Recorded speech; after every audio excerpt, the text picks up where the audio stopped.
ලෝකයේ ලස්සනම කාන්තාවන් ජීවත් වෙන රටවල් කිහිපයක්. ආයිබෝවන් සුබ දවසක්. අද අපි කතා කරන්න යන්නේ ලෝකයේ වැඩිම අවධානයක් දිනාගත් විශේෂ දෙයක් ගැන. ඒ තමයි ලෝකයේ ලස්සනම කාන්තාවන් ජීවත් වෙන රටවල් කිහිපයක් ගැන තමයි අද අපි මේ වීඩියෝ එකෙන් ඔයත් එක්ක තොරතුරු බෙදා ගන්න හදන්නේ. ලස්සන විතරක් නෙමෙයි මේ හැම රටකටම ආවේනික වුණ සංස්කෘතියක්, භූගෝලීය පසුබිමක් වගේම ආර්ථික ක්‍රමයක් තියෙනවා. අද මේ වීඩියෝ එකෙන් මේ රටවල් වල ප්‍රධාන ආදායම් මාර්ගය, භූගෝලීය වටිනාකම, ජනගහනය, මේ රටවල් වල කාන්තාවන්ට පිරිමින් ඉන්න ප්‍රතිශතය ගැනත් කතා කරනවා. මේ වීඩියෝ එක අවසාන වෙනකම බලන්න. පිරිමි කෙනෙක් නම් ඔයාට ලංකාවෙන් කෙනෙක් හොයාගන්න බැරි වුණොත් මේ රටවල් වලින් කෙනෙක් හරි හොයාගන්න මේ වීඩියෝ එක උදව් වෙන්න පුළුවන්. අංක 1. බ්‍රසීලය. උතුරු ඇමරිකාවේ තියෙන බ්‍රසීලය කියන්නේ ලෝකයේ විශාලම රටවල් වලින් එකක්. පෘතුගීසි යටත් වෙච්ච ඉතිහාසයක් තියෙන මේ රටේ විවිධ සංස්කෘතීන් එකතු වීමෙන් නිර්මාණය වුණු අපූර්ව ජීවන රටාවක් දකින්න පුළුවන්. පාපන්දු ක්‍රීඩාවට වගේම ලෝක ප්‍රසිද්ධ රියෝ සැණකෙළියට බ්‍රසීලය මුළු ලෝකයේම ඉතාම ජනප්‍රියයි. මේ රටේ ජනගහනය ගත්තොත් මිලියන 215කට වඩා වැඩි පිරිසක් ජීවත් වෙනවා. ලතින් ඇමරිකාවේ වැඩිම ජනගහනයක් ජීවත් වෙන රට වෙන්නේ බ්‍රසීලයයි. ඒ විතරක් නෙමෙයි, ඇමරිකානු, යුරෝපීය සහ ස්වදේශිකයන් මුසු වුණ ජනතාවත් තමයි මේ රටේ ජීවත් වෙන්නේ. බ්‍රසීලයේ භූගෝලීය පිහිටීම ඉතාම විශේෂයි. මොකද මේ රටේ තමයි ලෝකයේ විශාලම වැසි වනාන්තරය වෙන ඇමේසන් වනාන්තරය සහ ඇමේසන් ගංගාව පිහිටලා තියෙන්නේ. කොහොම හරි මේ නිසාම සාරවත් බිම් කොටස්, විශාල වෙරළ තීරයන් සහ විවිධ පරිසර පද්ධතීන් වලින් මේ රට ඔයාට දැක ගන්න පුළුවන්. බ්‍රසීලයේ ප්‍රධාන නිෂ්පාදනයක් විදිහට කෘෂිකාර්මික නිෂ්පාදන, ඒ කියන්නේ කෝපි, සොයා බෝංචි, සීනි සහ හරක් මස් අපනයනය වගේම සංචාරක කර්මාන්තයත් අපිට දකින්න පුළුවන්. මේ රටේ ජීවත් වෙන කාන්තාවන් ගැන කතා කරොත් බ්‍රසීල කාන්තාවන් ලෝකයේ ආකර්ශනීයම සහ විශ්වාසවන්තම කාන්තාවන් විදියට තමයි හඳුන්වන්නේ. ඔවුන්ගේ සමයේ පැහැය, ශරීරය සහ ඔවුන්ගේ තියෙන මේ හිනාව නිසාම ලෝකයේ සුන්දරම කාන්තාවන් විදියට නම් දරන්න සමත් වෙලා තියෙනවා. නිරූපණ ක්ෂේත්‍රයේ ලෝක සුරූපී නිරූපිකාවන් රැසක්ම බිහි කරලා තියෙන්නේ බ්‍රසීලයයි.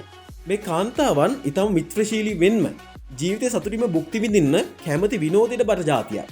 බ්‍රසීලයේ ස්ත්‍රී පුරුෂ අනුපාතය අනුව කාන්තාවන්ගේ ප්‍රතිශතය පිරිමින්ට වඩා තරමක් ඉහළ අගයක් ගන්නවා. කාන්තාවන් ආසන්න වශයෙන් 51% සහ පිරිමින් 49% තමයි ජීවත් වෙන්නේ. අංක 2. රුසියාව. භූමිය අතින් ලෝකයේ විශාලතම රට තමයි රුසියාව. මේ රටේ ඉතිහාසය ගත්තොත් ඊටාම ශක්තිමත් ඉතිහාසයක් තිබුණු රටක්. ඒ වගේම වර්තමාන රුසියානු නායකත්වයේ විසින් ලෝකයේ බලවත් රටක් විදියට මේ රට අද වෙනකොට පත් කරලා තියෙනවා. සම්භාව්‍ය සාහිත්‍යය සහ ඊටම වැදගත් වාස්තු විද්‍යාත්මක ලක්ෂණ තියෙන රුසියාව ගෝලීය වශයෙන් ඊටම බලවත් රටක් විදියට අපිට කියන්න පුළුවන්. මුළු ජනගහනය මිලියන 144කට ආසන්නයි. ප්‍රධාන වශයෙන් ජන කොට්ටාස වලින් සමන්විත වෙන මේ රටේ ජනවාර්ගික කණ්ඩායම් 160කට වැඩි ප්‍රමාණයක් ජීවත් වෙනවා.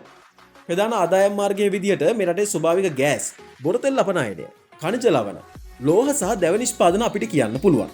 මේ නිසා ලෝකේ ප්‍රධාන බලශක්ති සැපයුම්කරුවෙක් විදියට ඉදිරියෙන්ම ඉන්න මේ රට සමත් වෙලා තියෙනවා. රුසියානු කාන්තාවන්ගේ තියෙන ලස්සන නිල් කොළ පැහැති ඇස්, උස සහ පිරිසුදුකම නිසාම ලෝකයෙන් ප්‍රසිද්ධයි. බුද්ධිමත්ව, විනයගරුකව සහ ස්වාධීනව ජීවත් වීමට වැඩියෙන්ම කැමති මේ කාන්තාවන් විලාසිතා සම්බන්ධයෙන් ඉතා ඉහළ දැනුමක් තියෙනවා. රුසියාවේ ස්ත්‍රී පුරුෂ අනුපාතය ගත්තම පිරිමින්ට වඩා කාන්තාවන්ගේ ප්‍රතිශතය ඉතාම වැඩි. කාන්තාවන් ආසන්න වශයෙන් 54ක් සහ පිරිමින් 46ක් විදිහට තමයි වාර්තා වෙන්නේ. මේ නිසාම වැඩිහිටි ජනගහනය අතරත් අවිවාහක තනිකර කාන්තාවන්ගේ ප්‍රතිශතය ඉතාම ඉහළ අගයක් ගන්නවා. අංක 3. යුක්රේනය. නැගෙනහිර යුරෝපයේ තමයි අපි දැන් කතා කරන යුක්රේනය පිහිටලා තියෙන්නේ. අලංකාර පැරණි පල්ලි, ජන සංස්කෘතිය සහ සුන්දර ස්වභාවික පරිසරයකට හිමිකම් කියන රටක්. මුළු ජනගහනය මිලියන 37කට වඩා වැඩි. බහුතරයක් යුක්‍රේන ජාතිකයන් වන අතර සංස්කෘතික ලක්ෂණ මේ ජනයන් අතර අපිට ප්‍රධාන විදියට දකින්න පුළුවන්. යුක්‍රේනය කළු මුහුදට මායිම පිහිටලා තියෙනවා. ඒ විතරක් නෙමෙයි, මේ රටේ තියෙන කළු පාට පස ලෝකයේ වඩාත්ම සාරවත් පසක් විදියට හඳුන්වනවා. මේ නිසා කෘෂිකර්මාන්තයට ඊටාම හිතකර ස්වභාවික පසුබිමක් තියෙනවා. ප්‍රධාන ආදායම් මාර්ගය වෙන්නේ කෘෂිකාර්මික නිෂ්පාදනයි. ප්‍රධාන විදියට තිරිඟු, ඉරිඟු සහ සූර්යකාන්ත තෙල් අපනයන අපිට මේ රටේ ප්‍රධාන ආර්ථික ආදායම් විදියට හඳුන්වන්න පුළුවන්. යුක්‍රේනියානු කාන්තාවන් ලෝකයේ සුන්දරම කාන්තාවන් අතර ඉදිරියෙන්ම ඉන්නවා. කියව් සහ ලිවිවෙන් නගර ලෝකයේ ආකර්ශනීයම කාන්තාවන් ගැවසෙන නගර විදියට නම් කරලා තියෙනවා. මේ කාන්තාවන්ගේ ලස්සන තමන්ගේ පවුලට දෙන්න මුල් තැන සහ ආචාරශීලී බව නිසාම මේ කාන්තාවන් වඩාත්ම ලෝකයේ ප්‍රසිද්ධයි. ඒ විතරක් නෙමෙයි කාන්තාවන්ගේ ප්‍රතිශතය ආසන්න වශයෙන් 53-54ක් වෙනකොට පිරිමින්ගේ 46ක් 47ක් පමණ වෙනවා.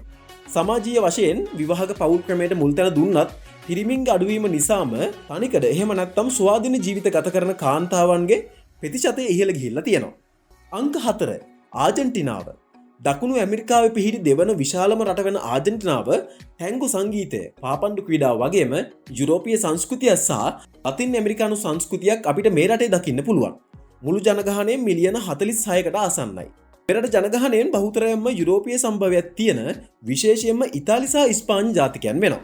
ආජන්ටිනාවට උතුරු නිවර්තන කලාපීය වනාන්තරවල ඉඳන් දකුණු හිම තියෙන පැටගෝනියා සහ ඇන්ඩිස් කඳුකරය දක්වා විහිදුණු භූගෝලීය පිහිටීමක් තියෙනවා. මේ රටේ ප්‍රධානම ආදායම් මාර්ගය තමයි කෘෂිකාර්මික නිෂ්පාදන සහ මස් අපනයනය. ඒ අතරින් ගව මස් සහ වයින් සඳහා ලෝකයෙන් ප්‍රසිද්ධයි. ආහාර නිෂ්පාදනය, වාහන එකලස් කිරීමේ කර්මාන්ත සහ සංචාරක කර්මාන්තයක් මේ රටේ ආදායමට විශාල වශයෙන් දායකත්වයක් දක්වනවා. ආජන්ටිනාවේ කාන්තාවන් නිරූපණ ක්ෂේත්‍රයට ඉතාම දක්ෂයි. ඒ විතරක් නෙමෙයි මේ කාන්තාවන්ට දැඩි ආත්ම විශ්වාසයක් තියෙනවා. යුරෝපීය සහ ලතින් ලක්ෂණ එකතු වීමෙන් ලැබුණු පෙනුමක් මේ කාන්තාවන්ගෙන් අපිට දකින්න පුළුවන්. ආජන්ටිනාවේ ස්ත්‍රී පුරුෂ අනුපාතය කාන්තාවන් 51% සහ පිරිමින් 49% විදිහට තමයි වාර්තා වෙන්නේ. අද වෙනකොට මේ රටේ සමාජයේ විවාහක ප්‍රතිශතයට වඩා තනිකඩ කාන්තාවන්ගේ ප්‍රතිශතය ඉහළ මට්ටමක තියෙන බවත් වාර්තා වෙනවා. අංක 5 ස්වීඩනය. උතුරු යුරෝපයේ පිහිටලා තියෙන ස්වීඩනය උසස් ජීවන තත්ත්වයක්, සමානාත්මතාවය සහ අලංකාර ස්වභාවික සෞන්දර්යයක් තියෙන රටක් විදිහට ලෝකයේ පුරා ප්‍රසිද්ධයි. මුළු ජනගහනය මිලියන 10කට වැඩි. ඉහළ අධ්‍යාපන මට්ටමක් තියෙන විවිධ සංස්කෘතින් පිළිගන්නා සාමකාමී ජනතාවක් මේ රටේ ජීවත් වෙනවා. රටෙන් විශාල ප්‍රදේශයක් ඝන වනාන්තර වලින් සහ දහස් ගණනින් තියෙන විල් වලින් වැහිලා තමයි තියෙන්නේ. මේ රටේ ප්‍රධාන ආදායම් මාර්ගයේ විදිහට උසස් තාක්ෂණික උපකරණ, මෝටර රථ, ඒ කියන්නේ වෝල්වෝ වගේ වාහන සහ යන්ත්‍රෝපකරණ නිෂ්පාදන අපිට කියන්න පුළුවන්. ඒ විතරක් නෙමෙයි. වනාන්තරයේ සිදුවන වගා කටයුතු සහ කඩදාසි නිෂ්පාදන කර්මාන්තයත් මේ රටේ ආර්ථිකයට සැලකිය යුතු දායකත්වයක් දක්වනවා. ස්වීඩන් කාන්තාවන් ස්වභාවික රන්වන් කෙස් කලමකට, නිල් පැහැති ඇස්වලට සහ උස ශරීරයකට හිමිකම් කියනවා. මේ කාන්තාවන් වැඩි නිරූපණ ක්ෂේත්‍රයේ වැඩි කැමැත්තක් දක්වන්නේ නැහැ. ඒ විතරක් නෙමෙයි මේ කාන්තාවන්ගේ ස්වාධීනත්වය සහ බුද්ධිමත්කම ලෝකයේ බොහෝ දෙනෙක්ගේ ආදරයට පවා අද වෙනකොට ලක් වෙලා තියෙනවා. ස්වීඩනයේ ස්ත්‍රී පුරුෂ අනුපාතය ඉතා සම්බර වුණත් පිරිමින්ගේ සංඛ්‍යාව තරමක් ඉහළ යෑමේ ප්‍රවණතාවයක් මෑතකදී දකින්න ලැබිලා තියෙනවා. අද වෙනකොට පිරිමින් 50.4ක් සහ කාන්තාවන් 49.6ක් පමණ වෙනවා. මේ හැම රටකම සංස්කෘතිය, භූගෝලීය පිහිටීම සහ ජන සංගීතය ගැන අපි කතා කරා. මේ රටවල් අතරින් ඔයා වැඩිපුරම කැමති රට මොකක්ද? ඒ වගේම මේ වීඩියෝ එක ගැන ඔයාලගේ අදහස පහලින් කමෙන්ට් කරන්නත් අමතක කරන්න එපා. අපි අද කතා කරේ ලෝකයේ ලස්සනම කාන්තාවන් ජීවත් වෙන රටවල් කිහිපයක් ගැන විතරයි. මේ වීඩියෝ එකේ තවත් කොටසක් ඉදිරියේදී අපි කරන්න බලාපොරොත්තු වෙන්නේ අදට අපි ඔබගෙන් සමුගන්නවා. ඔයා තාමත් අපේ YouTube නාලිකාවත් එක්ක එකතු වෙලා නැත්නම් අපේ YouTube නාලිකාව subscribe කරන්න වගේම අපේ Facebook වීඩියෝ සමගත් එකතු වෙන්න. අපි නැවතත් මේ වගේම අලුත් වීඩියෝ එකකින් හමු වෙමු. ගිහින් එන්නම්. ඔබට සුබ දවසක්.